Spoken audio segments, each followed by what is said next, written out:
bienvenue à toutes et à tous. Et puis aussi merci à Vincent Cacciareda donc d'être parmi nous.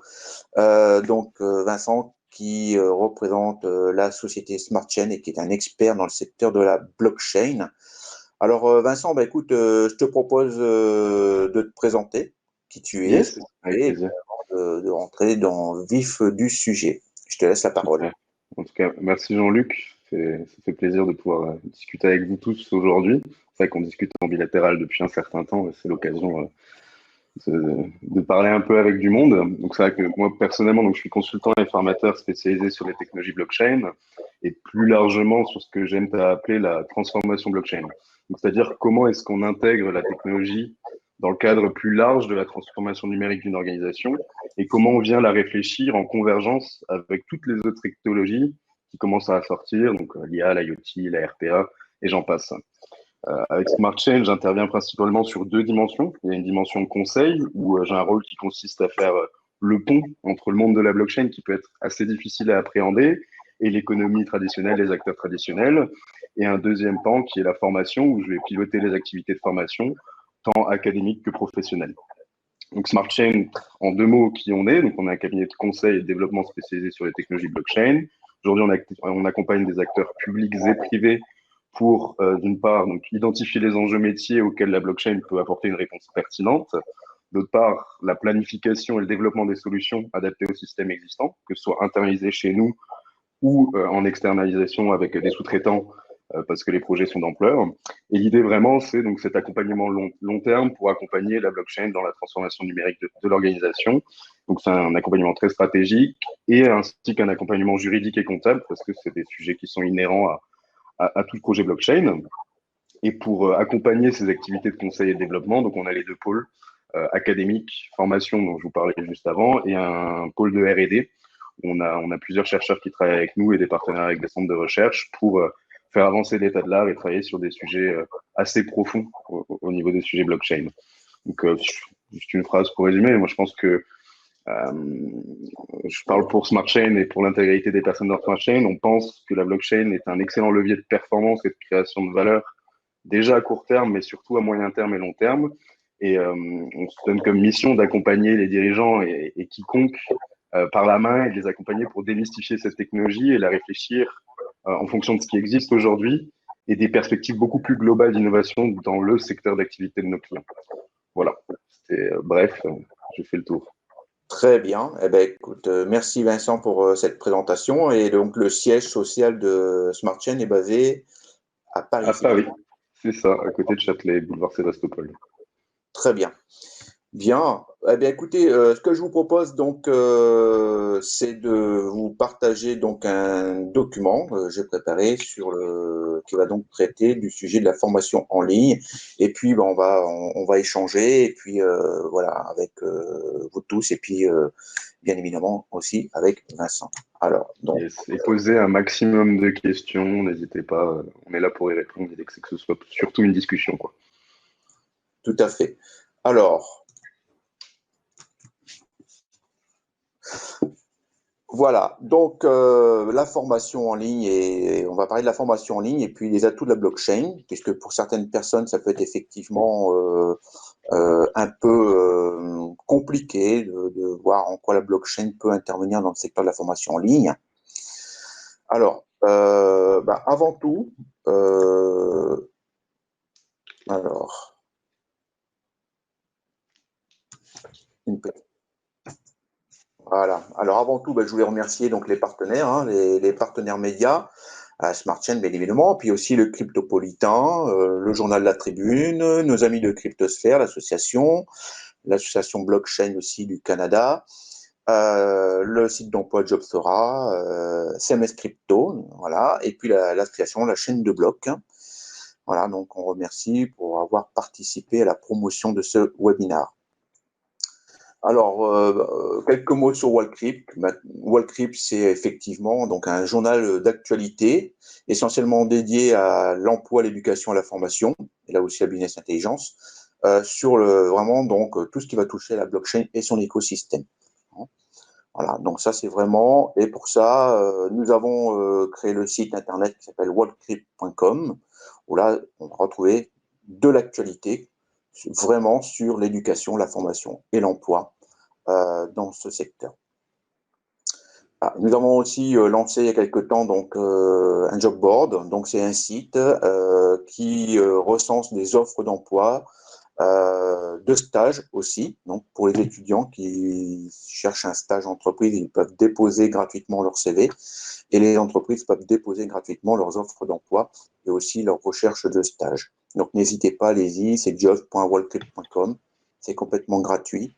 Et l'objectif, c'est de pouvoir aider aussi bien les entreprises à trouver des compétences et puis bien, pour les stagiaires, de pouvoir faire savoir qu'elles cherchent un stage, surtout qu'en ce moment, effectivement, c'est pas très facile avec le Covid. Voilà. Et notre modèle économique, Wallcrypt, ben, nous sommes une agence de marketing digital. Cette modèle économique, donc on propose bien du référencement naturel, du référencement YouTube, on travaille évidemment sur les réseaux sociaux, de la génération de leads, et puis aussi pas mal sur tout ce qui va toucher l'e-réputation. Et voilà, donc on intervient aussi sur, on fait de la promotion à travers des webinaires. Alors, la blockchain, eh bien la blockchain est à la confiance et que l'Internet a été à la communication, puisqu'effectivement, il y a un peu plus de 20 ans, 25 ans, on a vu arriver cette technologie qui était l'Internet. On s'est dit, est-ce que ça va marcher, ça va être quoi? À l'époque, on avait une Minitel. Hein. Et donc, eh bien maintenant, on voit arriver la blockchain, et je pense que ça va être une révolution aussi importante que l'arrivée de l'Internet. Alors, en quoi c'est révolutionnaire? Eh bien, tout simplement, ça permet effectivement de pouvoir collaborer, de pouvoir faire des échanges sans tiers de confiance. Et c'est là que ça change tout. Voilà. Sans tiers de confiance et de manière totalement sécurisée, 100% sécurisée. Hein, voilà, donc c'est là-dessus qu'effectivement, la blockchain apporte une valeur ajoutée vraiment importante. Alors, en quoi la blockchain est une opportunité sur la formation en ligne? Eh bien, on va parler effectivement, on a identifié plusieurs points, c'est-à-dire que dans la formation en ligne, qui est l'apprenant? Et d'ailleurs, on va dire, est-ce que c'est vraiment lui d'ailleurs qui est en train de se former? Comment on peut le savoir? Comment, sujet extrêmement important, comment motiver sur le temps les apprenants? Là, la blockchain effectivement peut intervenir. Comment assurer le processus d'apprentissage? Le formateur est-il vraiment de haute qualité? Comment l'organisme a sélectionné son formateur? Comment a-t-il vérifié ses compétences, ses diplômes? Les supports pédagogiques sont-ils adaptés? Comment a-t-il suivi toute la formation? Voilà, la blockchain peut répondre à cette question. Hein, et comment sont validés les avis sur la formation? Et qui délivre les attestations de stage. On pourrait citer encore pas mal de choses, mais déjà, ça fait déjà pas mal de sujets, effectivement, à voir. Hein. Alors là, j'ai trouvé un article assez sympathique qui résumait bien aussi les apports de la blockchain. Eh bien, par exemple, tout simplement, concrètement, voilà, il y a les bulletins, un bulletin de notes, voilà, ben, à travers l'élève ne pourra plus dire qu'il n'a pas envoyé, enfin qu'il a perdu effectivement ses devoirs ou que l'enseignant les a perdus. Deuxièmement, à travers les contrats intelligents. Alors les contrats intelligents, je n'ai pas précisé ce que c'était, mais on va dire que la blockchain donc, permet effectivement de faire des transactions sans tiers de confiance. Donc là, l'objectif du webinaire n'est pas d'expliquer ce qu'est la blockchain, mais c'est un petit peu comme aujourd'hui, on va utiliser le Wi-Fi, mais on n'explique pas comment fonctionne le Wi-Fi. Le Wi-Fi, voilà, on sait tous à quoi ça sert. Et bien la blockchain, ça permet de faire des transactions de manière totalement sécurisée, sans tiers de confiance. Et les smart contracts vont permettre effectivement, dans le cadre de cette blockchain, vont s'inscrire dans le cadre de cette blockchain pour pouvoir passer des étapes les unes après les autres en toute confiance également. Bon, donc, à travers des contrats intelligents, eh bien, on pourrait imaginer que les enseignants vont conclure un accord numérique qui va permettre de dire de quelle manière ils vont noter les devoirs, qui va permettre aussi de fixer des dates d'échéance. Voilà, la formation doit être terminée pour telle date. Hein. Et puis aussi, il peut y avoir aussi des smart contracts qui vont permettre de déployer, pourquoi pas, des paiements pour les prêts étudiants. Voilà. Et ensuite, un troisième point très important au niveau de la blockchain, c'est de motiver les étudiants, puisque la motivation, on sait qu'effectivement, c'est un point extrêmement important pour la formation. Si on n'est pas motivé, voilà, la formation ne portera pas ses fruits. Hein. Voilà. Donc là, c'est vraiment un moyen très important où on pourrait imaginer, pourquoi pas, créer une crypto-monnaie, créer des tokens où l'étudiant va gagner des tokens en montrant sa motivation. Alors, dans le sujet, on a parlé effectivement de la crise sanitaire. Eh bien, la crise sanitaire donc fait gagner, je dirais, des années à cette formation, la mise en place de cette formation en ligne. Hein. Il suffit effectivement d'aller sur Google Trends. Bon, là, j'ai pris un petit exemple. J'ai tapé MOOC.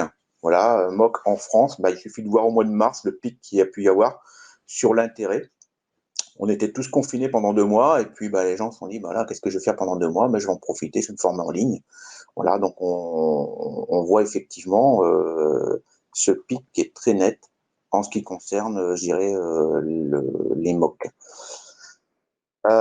Donc le centre info aussi a fait un petit dossier documentaire de 48 pages qui parle des enjeux et des ressources de la formation en ligne. C'est assez intéressant, donc vous pouvez aller voir directement, télécharger directement le dossier. Hein, et effectivement, ils vont reprendre en fait, parler des solutions techniques, quelles solutions techniques adopter, comment on va appréhender le cadre juridique et quel modèle pédagogique on va utiliser. Donc il y a quand même pas mal de choses à voir, et surtout là, ça a été fait dans l'urgence. C'est pour ça qu'on peut estimer que ça va booster le Covid, finalement booste la formation en ligne. Et en même temps, la blockchain, c'est la confiance. Donc, c'est aussi un élément très important dans la formation en ligne. Alors, donc là, j'ai recensé c'est pas forcément de la formation en ligne, mais c'est d'autres aussi problématiques qui ont été déjà traitées dans le monde de l'éducation, un sujet extrêmement important. Par exemple, la lutte contre les faux diplômes et la véracité des CV. Alors, là, j'ai pris quelques exemples. Libération, c'est en 2018. Voilà, les universités qui sont soupçonnées de délivrer des faux diplômes. Et c'est quand même pas à petite échelle. Hein. Là, c'est sur la Malaisie. Donc, le ministère malaisien qui va lutter contre les faux diplômes aussi, puisqu'il en va de l'intégrité et de la réputation du pays au niveau des universités. Donc c'est pas un petit sujet quand même en fait qu'on prend à la légère. L'Inde, championne du monde de faux diplômes. Voilà, donc ça va même à tout niveau en fait, hein, même au niveau des élus politiques. Voilà, la Tanzanie, quand même, 10 000 fonctionnaires, voilà, qui avaient des faux diplômes. On voit donc l'ampleur du problème. Je vous invite d'ailleurs à aller sur Google, vous tapez faux diplôme pour les personnes qui ne l'ont jamais fait, et là je pense que vous êtes un peu surprise, puisque vous allez voir que pour acheter un faux diplôme, il n'y a rien de plus facile. Vous allez sur Google, vous tapez faux diplôme. Google permet même d'ailleurs les Google AdWords, non, voilà, fausdiplôme.org. Donc j'ai même vu, voilà, ça coûte 200 €. Voilà, c'est pas cher finalement. Les études coûtent pas cher finalement, 200 €. Voilà. Alors, les initiatives pour protéger les faux diplômes, voilà, par exemple, l'Ordre des experts comptables n'a pas attendu. Hein, ils ont effectivement réagi, et donc maintenant les experts comptables auront leur diplôme de protégé à travers les mesures. Donc pareil, les universités suisses une des plus grandes universités au monde au niveau des masters de management, eh bien, a décidé effectivement de protéger sa notoriété en utilisant la blockchain pour protéger ses diplômes. Malte, Malte, tout le monde sait que Malte, voilà, ils sont extrêmement à la pointe, je dirais, donc en ce qui concerne la blockchain. Et ensuite, voilà, donc on sait tous aussi qu'un CV n'est jamais rigoureux. Donc là, c'est pareil, notamment au niveau des services des ressources humaines. C'est une vraie problématique. Est-ce qu'ils ont le temps d'aller vérifier si les CV sont exacts, sachant qu'en général, un CV sur deux, globalement, on aura tous cette tendance à ranger notre CV, quoi. Voilà. Donc là c'est un article de Forbes. La blockchain est-elle l'avenir du recrutement?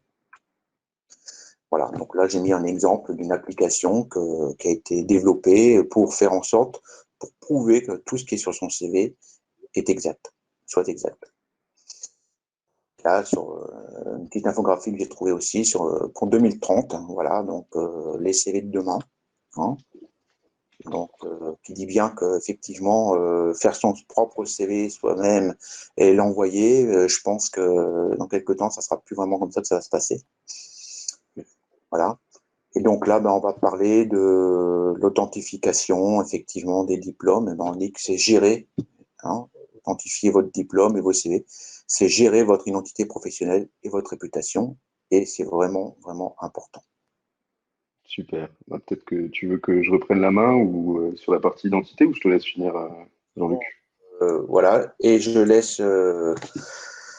m'arrête là, je laisse la parole effectivement à Vincent, je reprendrai tout à l'heure.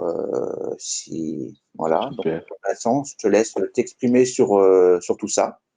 Yes, super, merci. Irène, pour répondre à ta question, si la blockchain permet de se passer du tiers de confiance, pensez-vous que pour une vente IMO, on pourrions nous passer du notaire? Alors, je vais dire oui et non, parce qu'on ne peut pas répondre oui d'emblée, mais à terme, c'est ce qui va se passer. Je ne sais pas si c'est dans 5, 10, 15 ans. Aujourd'hui, la réalité, c'est que le notaire est de moins en moins utile dans une transaction immobilière si on passe par l'intermédiaire de la blockchain, parce que on peut faire un échange en pair à pair d'une propriété immobilière. Pour autant, en fait, vu que c'est une profession extrêmement réglementée, même si on passe par les canaux de la blockchain, ça va réduire les coûts, accélérer les transactions immobilières, mais on ne va pas pouvoir, à court terme, se passer du notaire qui aura quand même son droit de regard et qui va donner son tampon, sa validation. Donc, en termes de transactions, je pense qu'on va aller vers. Aujourd'hui, on travaille par exemple avec des notaires sur comment est-ce qu'on peut certifier des documents, accélérer les transactions IMO et réduire les coûts pour tout le monde, et notamment pour les acheteurs et vendeurs qui subissent des coûts assez importants. Mais on n'est pas prêt du tout de voir le tiers de confiance qu'est le notaire sortir de l'écosystème, parce qu'on en a besoin et ils doivent quand même attester des choses.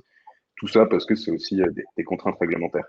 En fait, vous verrez que dans beaucoup de systèmes, on parle de désintermédiation avec la blockchain, mais la réalité, c'est que le système, le fonctionnement global va être entièrement désintermédié. Une fois que c'est sur la route de la blockchain, tout se passe de manière décentralisée, automatisée, et tout se passe très bien, mais on a besoin de ce qu'on appelle des oracles, qui sont en fait finalement des tiers de confiance, qui vont, eux, attester les choses et mettre en jeu leur responsabilité. Donc moi, je suis notaire, j'atteste qu'un tel rentre bien dans le cadre, et du coup, on peut lancer les transactions automatiquement, et après, c'est transparent pour tout le monde. Donc, c'est en dilettante. Je pense qu'à horizon 15-20 ans, on n'en aura peut-être plus, où ils se seront transformés, mais pour le moment, c'est pas trop le sujet, quoi. Voilà. Vous voyez bien ma présentation, là? Oui, tout à fait, oui. Super. Ok. Donc, du coup, avant de rentrer vraiment dans le vif du sujet de la certification des diplômes, et plus largement d'identité apprenante. Moi, j'aime bien parler d'identité apprenante. Je pense qu'il faut parler d'identité au sens large.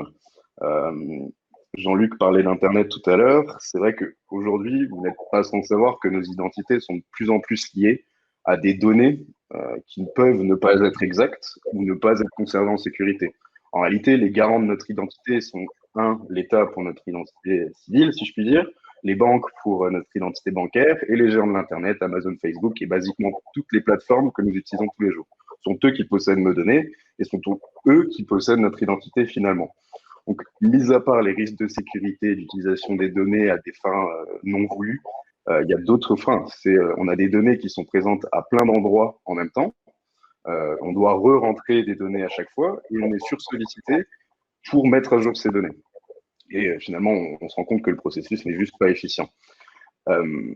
Et c'est pour ça que là où la blockchain intervient, c'est qu'elle permet d'envisager ce qu'on appelle une identité numérique souveraine. Donc, c'est très simplement, c'est redonner aux consommateurs, aux citoyens, le contrôle total de ses données et de son identité, tout en lui permettant de décider qui peut accéder à ces données, quand est-ce qu'il peut accéder à ces données, pour combien de temps, et surtout pour quoi faire. C'est je me connecte à un site web, j'accepte les cookies, l'exemple typique, j'ai le droit d'enlever le droit des cookies, j'ai aussi le droit d'enlever le droit de regard à Facebook sur mes datas. L'idée de la blockchain, c'est vraiment ça, c'est une identité qui est propriétaire, je possède mon identité, mes données, et je donne des droits d'accès aux entreprises et aux personnes à qui j'estime que je dois donner des droits d'accès pour X ou Y raison. Et justement, si un consommateur a un contrôle total sur ses données et son identité, il va falloir pour les organisations trouver de nouveaux moyens d'obtenir le consentement de ces personnes pour analyser les données. Et ce consentement, il va plus se limiter à un simple j'accepte les termes et conditions, mais on devra mettre en œuvre des solutions permettant d'obtenir à la fois le consentement en temps réel, mais aussi de récompenser les consommateurs pour l'utilisation de leurs données. C'est-à-dire qu'au lieu de récompenser Facebook pour la publicité, on va concrètement récompenser directement la personne. Pour illustrer ça, un cas d'usage très simple. Lorsqu'on veut aller dans un bar, par exemple, quand on est mineur ou du moins quand on est autour des 18 ans, on nous demande généralement la carte d'identité. Sauf que la réalité, c'est que le vigile, lui, il a besoin de savoir une information. C'est est-ce que âge supérieur ou égal à 18 ans? Donc, du coup, il n'a pas besoin de savoir le nom, prénom de la personne, son adresse, son lieu de naissance, etc. L'idée, vraiment, de l'identité numérique, c'est je donne accès uniquement à la donnée qui va intéresser mon interlocuteur. En l'occurrence, uniquement l'âge. Et ça ouvre la voie à vraiment de nombreux usages. Mieux gérer nos interactions en ligne, permettre l'omnicanal pour des marques avec qui on traite à la fois en physique et en digital, nos documents administratifs, tout ce qui est certificat de naissance, certificat de propriété, tous ces sujets-là, c'est recensé chez vous. Donc, du coup, vous n'avez plus besoin d'avoir des démarches administratives extrêmement longues pour les obtenir. Le certificat de naissance est disponible sur votre portefeuille, sur votre identité numérique et vous pouvez le mettre à disposition comme vous voulez. De la même manière, les données de santé aujourd'hui, je ne sais pas s'il y a des amateurs des dossiers médicaux partagés parmi nous, mais c'est une utopie. Il y a des gros problèmes de sécurité, d'interopérabilité, de mise à jour, et la blockchain permet de pallier à de nombreux sujets. Et là, pour le coup, il y a déjà énormément de projets qui se lancent sur ces sujets-là. De la même manière, le vote peut être sécurisé, les jumeaux numériques, je vais passer. Parce que l'idée, c'est vraiment de parler des diplômes et compétences. J'ai mis une petite citation d'un conférencier auteur indien que je trouve très vrai. Il n'y a pas de phare à l'éducation. C'est un processus de vie qui commence à la naissance et jusqu'à sa mort. Et dans ce sens-là, il y a un vrai besoin de comment est-ce que moi, en tant qu'apprenant, je réussis à valoriser mes compétences. Comment est-ce que, en tant que RH dans une entreprise, est-ce que je peux m'assurer de la véracité de ce qui est annoncé par celui qui postule devant moi? Et comment est-ce que je peux fitter des compétences et non pas un diplôme à un poste, plutôt des compétences, parce que c'est ça qui est recherché aujourd'hui. Et donc, globalement, oui, c'est comment on assure une continuité tout au long de la vie d'un individu, sachant qu'il va se former à plein d'endroits différents, qu'il y a plein de manières, plein de types d'apprentissage différents. Une expérience professionnelle est un apprentissage aussi. Comment est-ce qu'on peut le valoriser, tout ça? Et tout ça, j'aimerais bien le regrouper dans ce que j'appelle l'identité apprenante. Donc, pour vraiment illustrer, je vais prendre de la naissance. Donc, les parents d'un nouveau-né vont à la naissance initier une identité numérique de l'enfant sur la blockchain. Cette identité appartient bien à l'enfant, mais elle est administrée par les parents ou les tuteurs jusqu'à que l'enfant soit prêt à assumer ses droits. Jusqu'à ce moment-là, ce sont les parents qui vont décider quelle part de l'identité de leur enfant ils souhaitent révéler, son ADN, son nom, son âge, etc., etc. Ils peuvent bien sûr choisir d'anonymiser les données de leur enfant pour les utiliser à des fins de recherche, donc en échange d'une redevance. Donc, par exemple, pour aider à tacler la crise contre le Covid-19, donner ces données de santé pour permettre aux différents laboratoires d'avoir plus de données pour faire évoluer leur modèle. Et cette redevance pourrait d'ailleurs servir à payer directement les soins de santé ou l'enseignement supérieur de l'enfant. Donc, ça pourrait imaginer de nouvelles manières de distribuer des aides. Et du coup, sur la partie formation, de la maternelle au lycée, les établissements d'enseignement traditionnels vont associer des notes, des résultats de tests à chaque élève directement à son identité numérique. Et au fur et à mesure de son développement, l'enfant, en fait, il va construire une identité qui va englober tous les aspects des connaissances, même les aspects extrascolaires, des récompenses, des participations dans des associations, les capacités à collaborer en groupe, des soft skills, à diriger des équipes. Si dès son plus jeune âge, il dirige des équipes. Et en fait, ça fluidifie aussi la poursuite des études parce que l'apprenant va bénéficier d'un portefeuille rempli de plein de données sur ce qu'ils savent et ce qu'ils ont à offrir devant eux. Et ça permet donc, par ailleurs, de beaucoup mieux fitter, surtout dans un contexte de formation à distance, l'apprenant et le formateur, avec beaucoup plus de données, beaucoup plus granulaires et savoir vraiment où est-ce qu'on peut aller, quelles sont les opportunités, les différentes opportunités. Et de la même manière, suite à des études supérieures, si la personne fait des études supérieures, on va parler de marché du travail, la formation continue pour les professionnels. Et là, on peut imaginer intégrer directement les certificats de participation à des conférences, à des cours en ligne, les expériences pro directement, et tout autre type d'apprentissage alternatif. Et donc, du coup, pour parler un peu de certification sur blockchain quand même, parce que c'est un des sujets assez importants, j'identifie 3 grands challenges aujourd'hui qui sont la sécurité, la confidentialité, la validité et la disponibilité. Donc c'est vraiment sécurité et confidentialité, c'est comment préserver la confidentialité et la sécurité des données lorsqu'il s'agit de conserver ces informations directement sur des serveurs centralisés d'une école, d'un organisme de formation ou quoi que ce soit. La partie validité, donc c'est validité et vérifiabilité, si je puis dire. Donc, à une ère où les informations sont en abondance, elles sont éphémères, elles sont modifiables, les employeurs accordent de plus en plus de temps et de poids à la vérification des affirmations des demandeurs d'emploi. Donc, c'est ce que disait Jean-Luc très bien avec la falsification des CV, les faux diplômes.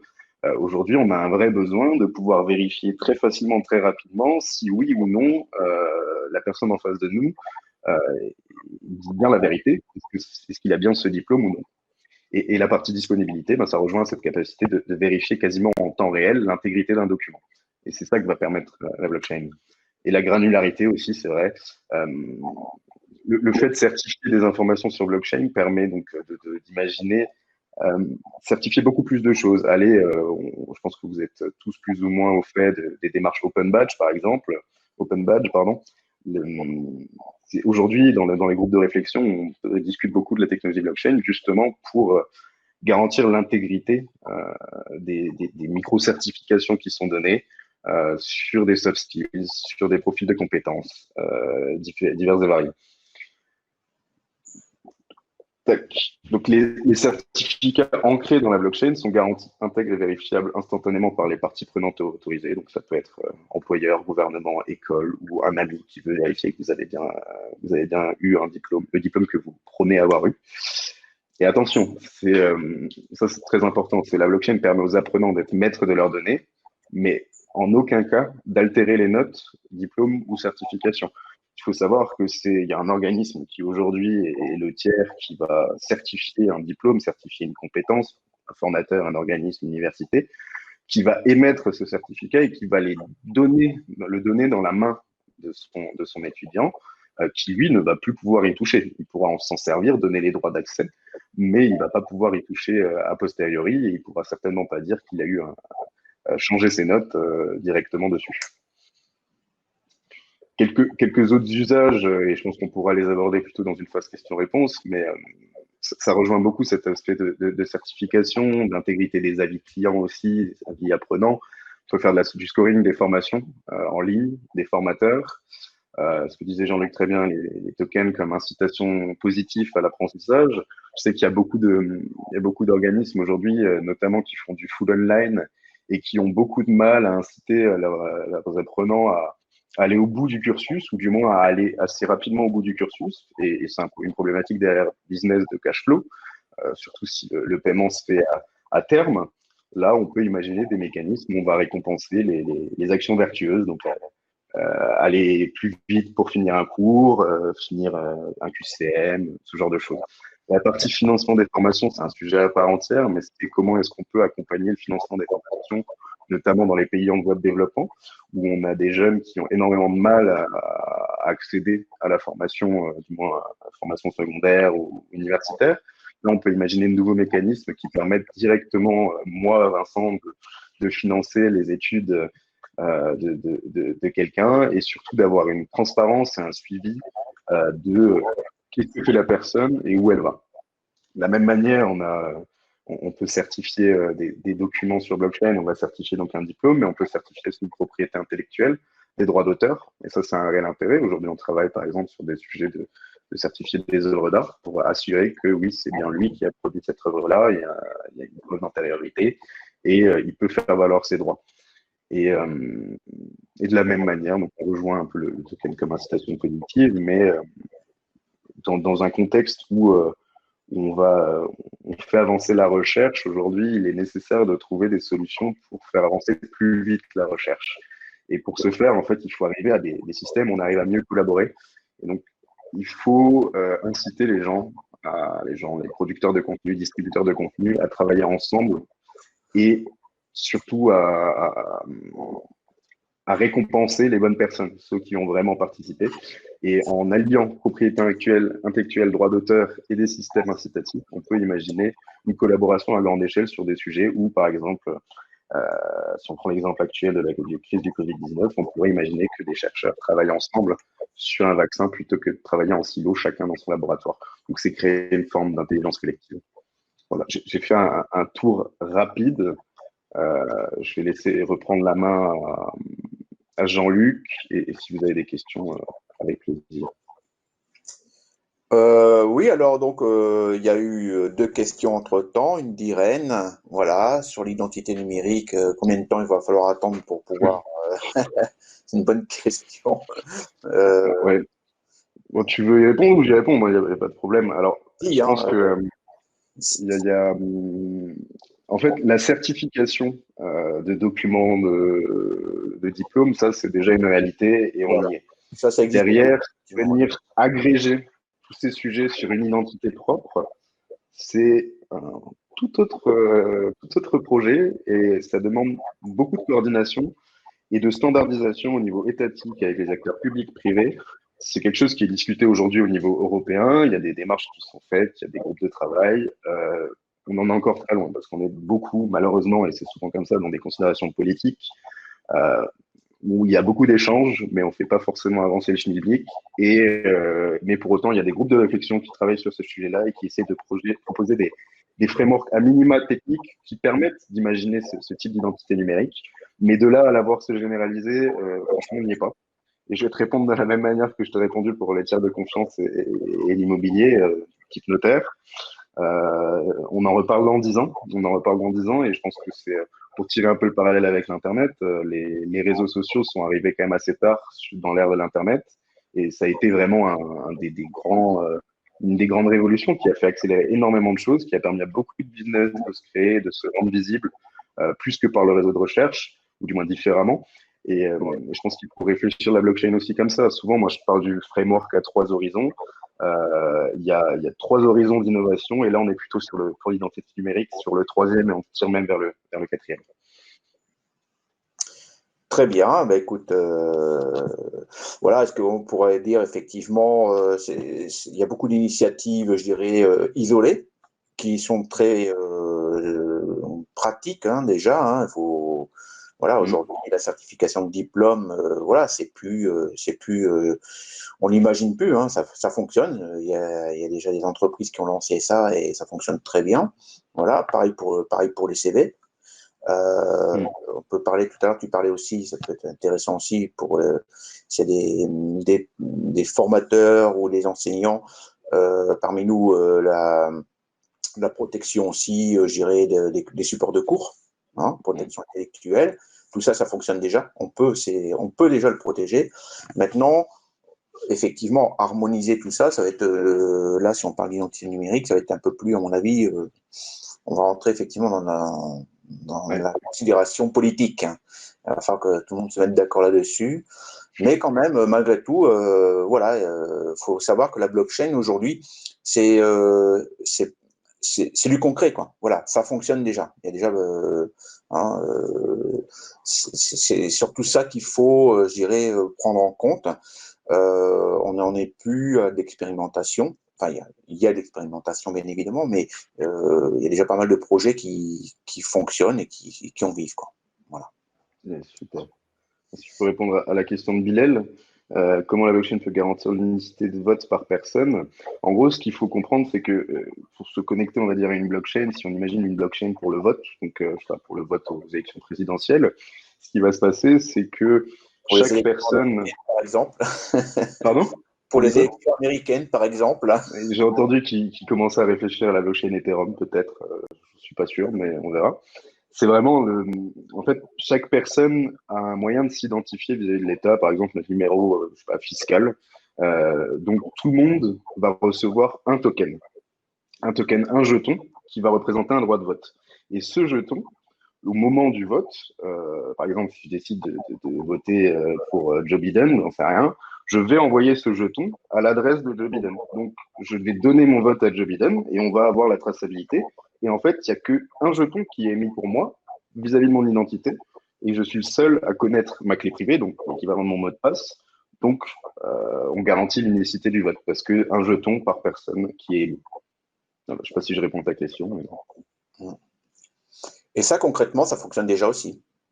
Ouais, il y a beaucoup de pays en voie de développement qui commencent à le faire, même en Suisse, parce que sur des problématiques de gouvernance un peu moins macro que les élections présidentielles, mais sur la gouvernance locale, pour voter sur des projets de développement territoriaux, etc., ça a un vrai sens parce qu'on est dans une gouvernance collective où on donne à chacun la possibilité de participer à l'évolution et c'est fait de manière transparente. Donc c'est ce que les gens attendent. Il y a la Sierra Leone qui le fait très bien et par contre eux c'était pour les élections politiques présidentielles. Très bien, donc Irène qui pose beaucoup de questions, ouais, c'est super. Est-ce que c'est un token utility? On va dire C'est oui et non. Après, c'est compliqué de. En fait, j'aime pas répondre à ce type de questions parce que le framework de classification des tokens, utility, security, etc., il est très différent d'un pays à un autre et il n'y a pas encore de consensus sur comment est-ce qu'on définit un token. Là, pour moi, oui, c'est un token d'usage. Voilà, c'est un token d'usage. J'ai un vote que je peux utiliser. Voilà. Ça n'a pas de valeur autre que le fait de voter, qui a déjà de la valeur en soi. exactement. Exactement. Alors, ce que je propose, je vais terminer ma présentation, puis après on se reprend, on reprend, je dirais, donc les échanges. Super. Alors,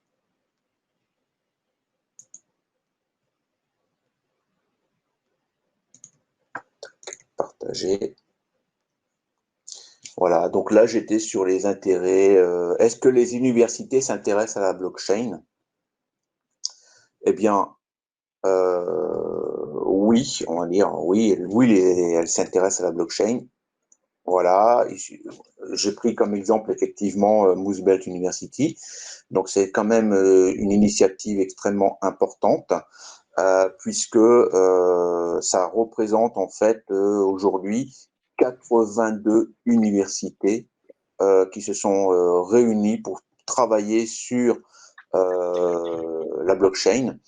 Et donc, dans toutes ces universités, il y a des programmes qui se mettent en place, il y a des cours, il y a même des diplômes qui se mettent en place. Donc, on s'aperçoit qu'effectivement, donc déjà, toutes les grandes écoles y sont. C'est-à-dire qu'elles ont pris l'ampleur, je dirais, elles ont mesuré l'impact de cette technologie. Et en termes d'emploi, enfin, il va y avoir une vraie problématique puisqu'on va manquer de compétences. Et toutes ces universités. Déjà, hein, c'est déjà le cas. Oui, voilà, tout à fait.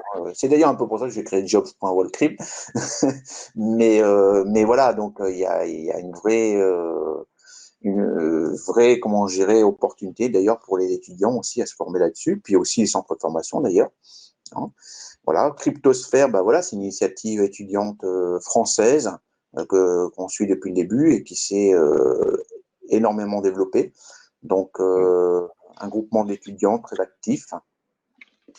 Voilà. Et là, j'ai aussi identifié quelques projets liés au monde de l'éducation. Voilà, donc là, des tokens qui sont, il y en a 28, hein, si vous voulez, sur cryptoslate.com. Voilà, vous pouvez choisir par thématique. Vous voyez à gauche, donc on peut choisir son secteur d'activité. On dirait tous les tokens qui ont été créés. Et voilà, dans le monde de la formation, ben voilà, c'est assez dynamique quand même. Hein. Il y a pas mal de projets qui se mettent en place. Voilà, donc là j'en ai pris un au hasard, EduCoin en fait, hein, qui est donc une plateforme à l'échelle mondiale qui travaille sur donc la distribution de contenu éducatif. Voilà. Et pour terminer, ben voilà, un petit clin d'œil. Est-ce que WorldCrypt, ne pourrait pas créer son token dont l'objectif serait de travailler sur la motivation des apprenants. Voilà, donc ça. Voilà, donc bah, du coup, je vais reprendre. Voilà, donc ce que je vous propose maintenant, c'est de pouvoir échanger, discuter. Si vous avez des questions, eh bien, allez-y. Donc sur toute la partie effectivement formation en ligne. Alors concrètement, oui, il y a pas mal de choses qui peuvent être mises en place facilement, hein, peut-être même plus facilement que ce que vous imaginez, qui peuvent aussi être très utiles. Et puis en même temps, alors il y a la double problématique, il y a la problématique effectivement du Covid où on doit travailler effectivement, mettre en place des formations dans l'urgence.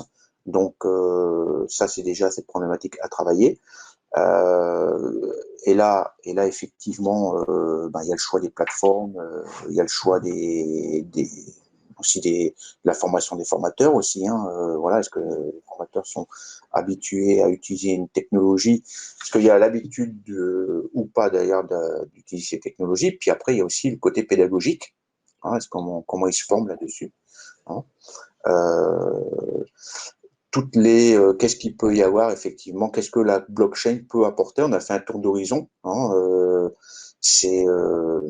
moi je pense qu'effectivement la partie, on a parlé de la partie motivation. La partie motivation est quelque chose de très très important. Hein. Je risque de vous faire répéter. Quel type de formation proposez-vous?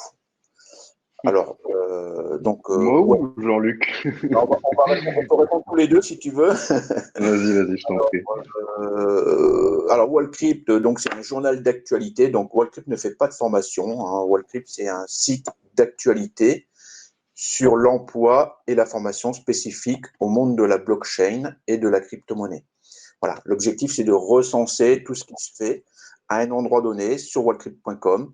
Ça bouge très vite, ça avance très vite. Il y a beaucoup de projets. Voilà. En ce qui concerne autrement les formations, il y a les formations sur la blockchain. Donc, je vais après laisser la parole à Vincent. Et il faut savoir qu'autrement, dans le monde de la formation continue, toutes les formations sont concernées par la blockchain. Hein, voilà. Mais en termes de formation, si vous voulez parler de formation spécifique, vous formez à la blockchain, par exemple. Hein, Vincent, tu peux répondre puisque je pense que c'est aussi ta Oui, mission oui, chez totalement, Smart. totalement. Yes. Alors du coup, je pense qu'il faut dissocier deux typologies de formation. Allez, trois même. Il y a d'une part ce qu'on appelle de la sensibilisation. Donc c'est de la culturation aux enjeux globaux autour des blockchains. Donc c'est des formats ultra courts qui peuvent être des webinars. Donc ça, on en fait régulièrement, mais plutôt intra-entreprise, donc directement en entreprise, pour vraiment sensibiliser les collaborateurs autour de la technologie et leur permettre vraiment de comprendre pourquoi on est là et pourquoi on va développer des solutions blockchain avec eux. Ensuite, sur la partie vraiment formation, nous, aujourd'hui, on intervient au niveau académique. Donc, on donne des formations en école de commerce et d'ingénieur, principalement, et des formations professionnelles. Et sur ça, en fait, il y a deux pendants. Il y a un pendant qui est très business, c'est comprendre largement la transformation numérique, à quel moment, pourquoi est-ce que c'est logique dans la continuité que la blockchain soit là, existe. Donc, c'est vraiment partir de la transformation numérique, l'avènement d'Internet, qu'est-ce que ça amène, les nouvelles technologies, et pourquoi est-ce que la blockchain fait du sens dans tout ça. Donc, et comment est-ce que tu l'intègres dans ton business, dans des perspectives très stratégiques. Donc ça, c'est plus la partie business, avec un minimum de tech quand même parce que c'est primordial quand même. Il faut être un minimum bilingue entre le métier, l'IT et la tech pour vraiment comprendre et pouvoir avancer et bien discuter avec les différentes parties prenantes autour d'un projet blockchain. Et la deuxième partie, c'est des formations qui sont beaucoup plus destinées à des développeurs ou du moins des architectes des systèmes d'information. Donc, c'est des formations plutôt pour les ingés ou des personnes dans l'informatique. Et ça dépend pour qui. Donc, on a les deux types. Après, aujourd'hui, donc c'est soit directement avec une école, soit avec une entreprise ou inter-entreprise. Mais on ne fait pas de formation ouverte à ce jour par manque de temps, de ressources humaines, mais il y a plein de gens qui le font. Il y a des MOOC qui existent en ligne. Je pense que Jean-Luc en a déjà quelques-uns sur son site web, mais il y a quelques formations sympas qui existent en ligne. Après, pour ce qui est de Smart Chain, on vise à aller vers ça, hein, mais pour le moment, c'est pas notre priorité parce que notre métier premier, ça reste de faire du conseil et du développement, quoi. Très bien. Donc, il y a Patrick Michel qui pose la question sur les opportunités de travailler dans le secteur de la blockchain en tant qu'indépendant. Alors, j'ai organisé un webinaire dernièrement, justement, sur les opportunités pour les rédacteurs web, par exemple, enfin les rédacteurs, les journalistes, hein. Donc, voilà, donc ça, en fait, ce qu'il faut savoir, c'est que dans le monde de la blockchain, il y a des opportunités pour tout le monde. Il y a des opportunités aussi bien pour les rédacteurs journalistes. Pourquoi? Parce qu'il faut comprendre cette technologie pour pouvoir faire les articles. Donc, il faut quand même du temps. Et puis, ce sont des technologies qui évoluent très vite. Donc, il faut se tenir à jour, il faut comprendre. Donc, ça veut dire que là, on peut devenir effectivement rédacteur journaliste spécifique au monde de la blockchain. Mais il n'y a pas que ça. Il y a aussi les juristes. Il y a les juristes aujourd'hui qui sont en train de se former au monde de la blockchain. On va avoir aussi, par exemple, WorldCrypt, nous, notre modèle économique, c'est basé sur du marketing digital. Quand je discute avec une entreprise qui œuvre dans le secteur de la blockchain, de la crypto-monnaie, il faut que j'ai cette culture générale de comprendre cette technologie pour pouvoir mener à bien la mission. Donc, par exemple, en tant qu'indépendant, ça peut être rédacteur web, ça peut être effectivement du marketing digital. Qu'est-ce qu'il y a encore en fait? Finalement, tous les secteurs sont concernés quelque part, hein. Alors, on pense toujours au départ à développeur informatique. Effectivement, c'est important, mais il y a aussi plein d'autres métiers qui sont sollicités.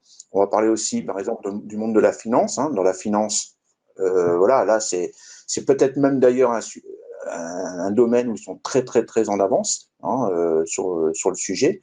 Donc, des opportunités pour pouvoir travailler dans le secteur Enfin, tous les métiers sont concernés, c'est ce qu'il faut bien comprendre, en fait, hein. Voilà. Tous les métiers sont concernés. Après, voilà, à la base, à la base, on a un métier, puis après, on se spécialise sur la blockchain. Il suffit alors les opportunités, c'est aussi des opportunités de salaire, puisque comme disait tout à l'heure Vincent, voilà, ça devient déjà compliqué de trouver quelqu'un. Les entreprises et startups commencent à avoir du mal maintenant pour pouvoir trouver en fait il y a énormément de projets sur le blockchain, mais il faut aussi trouver les compétences qui vont avec. Et là, ça devient assez vite compliqué, quoi. Nous, c'est pas compliqué, on les forme. On prend des personnes qui sont intéressées de plus ou moins loin et même pas nécessairement, qui ont juste une appétence pour les nouvelles technologies. Et derrière, on les forme à la blockchain parce qu'on n'a pas trop le choix, quoi. On n'a pas trop le choix et ça se passe généralement très bien, mais c'est vrai qu'on n'a pas de vivier de compétences ultra développé, quoi. Il y a Cryptosphère qui fait des belles choses et il y a un pool de talents qui est en train de se développer, mais le monde académique a un petit wagon de retard, quoi. Oui, voilà. Donc, c'est pour ça que d'ailleurs, je parlais tout à l'heure de Moosbelt Academy. Il y a quand même, je dirais, toutes les grandes universités, c'est quand même 82 grandes universités qui se sont réunies pour, c'est pas rien quand même, hein, ça veut dire pour préparer effectivement l'arrivée massive, je dirais, de ces demandes, quoi, en fait. Hein. Oui. Alors, est-ce qu'on peut développer des capacités de développeur avec des capacités de marketing digital et aux journalistes? Est-ce qu'on peut combiner tout ça? Alors, Quel est ton métier, Patrick? Que je comprenne mieux. Si tu devais bosser en tant qu'indépendant, tu serais sur quel vertical, pour quel métier?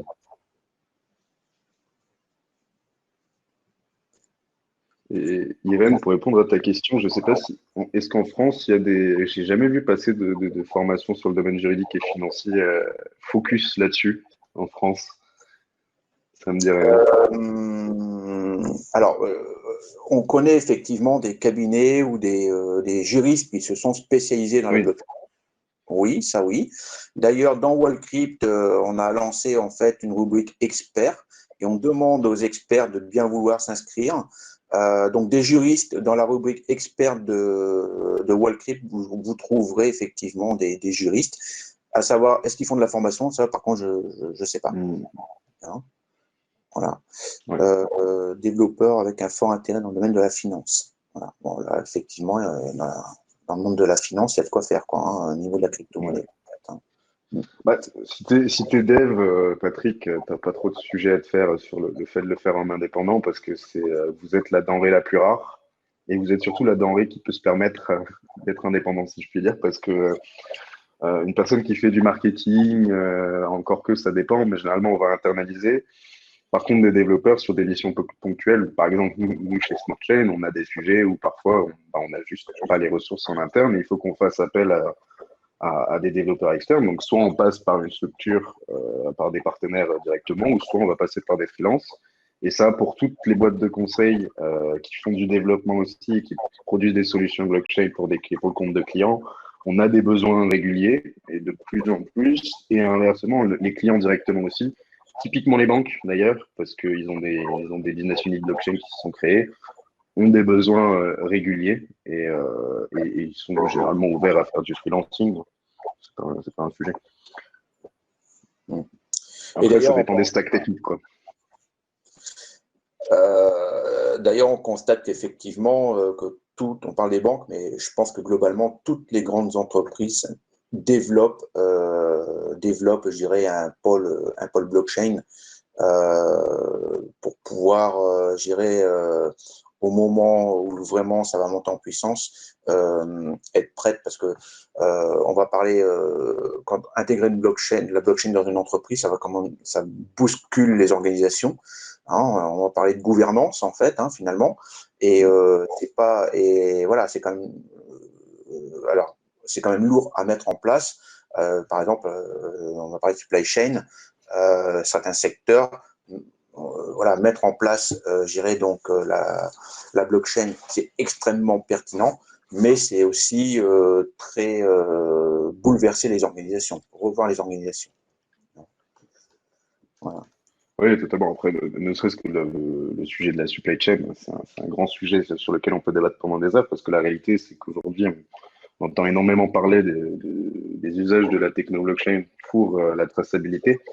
Sauf que c'est un des use cases qui est potentiellement le moins mature, mais parce qu'il y a des contraintes autres. C'est comment est-ce qu'on relie un produit physique au monde numérique, comment est-ce qu'on relie le produit physique au digital, comment est-ce qu'on sécurise ça. Et en fait, il y a encore plein d'avancées à faire. Et donc, du coup, pour avoir discuté avec beaucoup de chefs d'entreprise sur ces sujets de supply, souvent, et depuis 2017 jusque maintenant, ils ont fait du marketing technologique. Ils ont dit on a fait de la traçabilité sur blockchain. Est-ce que c'était vraiment de la blockchain? Non, pas vraiment. Mais pour faire un peu de pub finalement. Et aujourd'hui, ils se posent vraiment la question, contexte Covid, ok, on s'est rendu compte que nos supply chains n'ont aucune résilience, qu'on a un vrai sujet sur la résilience de nos supplies et qu'est-ce qu'on peut utiliser comme système pour sécuriser nos transactions, permettre à nos fournisseurs de nous donner plus d'informations sans qu'ils se sentent, sans qu'on on s'approprie leurs données parce qu'ils n'ont pas envie de nous donner plus d'infos parce que ce serait nous qui récupérons la donnée. Enfin, tous ces sujets-là, je pense que on arrive un peu à une croisée des chemins. En plus, les protocoles techniques là commencent à être à maturation sur pas mal de sujets. Donc, à partir là de fin 2020 et début 2021, il va y avoir de plus en plus de bonnes nouvelles et on va commencer enfin à avoir les premières vraies applications industrialisées de la blockchain parce qu'aujourd'hui, c'est beaucoup de proof of concept, malheureusement. Tout à fait, tout à fait. Alors, pour revenir au monde de la formation et de l'éducation, notamment formation en ligne, puisque c'était effectivement le sujet. Alors, donc, il y a Sephora qui pose une question. Développe un pôle blockchain. Alors, aujourd'hui... Alors, oui, alors... Aujourd'hui, vous avez pas mal d'entreprises. Je prends des exemples. Alors, on s'éloigne un petit peu du sujet de la formation et il nous reste 3 minutes. Mais je vous donne un exemple très simple. Par exemple, les loueurs de voitures. Les loueurs de voitures, aujourd'hui, quand vous louez une voiture, bien tout simplement, vous arrivez, la personne fait le tour de la voiture avec vous et avec un papier, va cocher. Aujourd'hui, il existe des applications qui permettent effectivement, avec vous, d'aller prendre des photos. D'accord? Et les photos vous sont envoyées sur votre mail, sont envoyées sur la blockchain. Quand vous rendez la voiture, eh bien, à nouveau, on va reprendre des photos, s'envoyer sur votre mail, s'envoyer sur la blockchain. Ça, c'est une application concrète qui fonctionne déjà. Alors, ça va très loin, puisque finalement, ce sont quand même comment je dirais, ça va avoir un impact important au niveau de l'assurance, tout simplement parce qu'on ne peut pas tricher. Donc, ça veut dire que le loueur dit, voilà, moi, je loue des voitures, et j'aimerais bien que l'assureur fasse un effort parce que, regardez, je ne triche pas puisque j'utilise la blockchain. Donc, aujourd'hui, il y a des entreprises qui travaillent avec de la sorte, des startups, c'est même plus des startups à ce niveau-là, qui travaillent, qui ont signé des contrats avec des grandes compagnies d'assurance par rapport à une application blockchain. Donc, effectivement, la blockchain, il y a encore tout à faire, mais il y a déjà, effectivement, faut préciser que ça fonctionne déjà, il y a déjà des projets qui fonctionnent, en fait. Voilà. Tout à fait, c'est vrai qu'il y a beaucoup de choses qui se font sous le radar, parce que c'est comme le protocole TCP/IP pour la transmission d'informations sur Internet. On n'a pas besoin de le savoir, c'est des applications qui tombent déjà.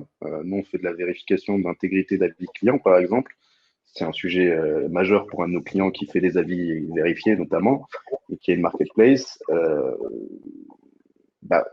C'est en production, mais il n'a pas besoin de mettre en avant la blockchain. C'est juste que lui, derrière, il est sécurisé et ça permet d'optimiser beaucoup de choses. Et il y a pas mal en fait, d'entreprises qui utilisent les smart contracts pour automatiser des flux entre plein de parties prenantes qui ont chacun leur intérêt. Et ça, on ne le sait pas en fait. Mais c'est sur de l'optimisation interne finalement.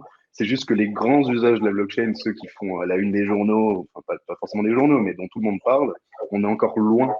Et on n'y est pas encore parce qu'il y a encore plein de choses à construire, que ce soit sur le cadre technique, réglementaire mais ça fonctionne déjà, même par exemple, dans la grande distribution, ils sont ça fonctionne déjà. Alors, si effectivement il faut retirer rapidement un produit, aujourd'hui ils ont mis en place le blockchain et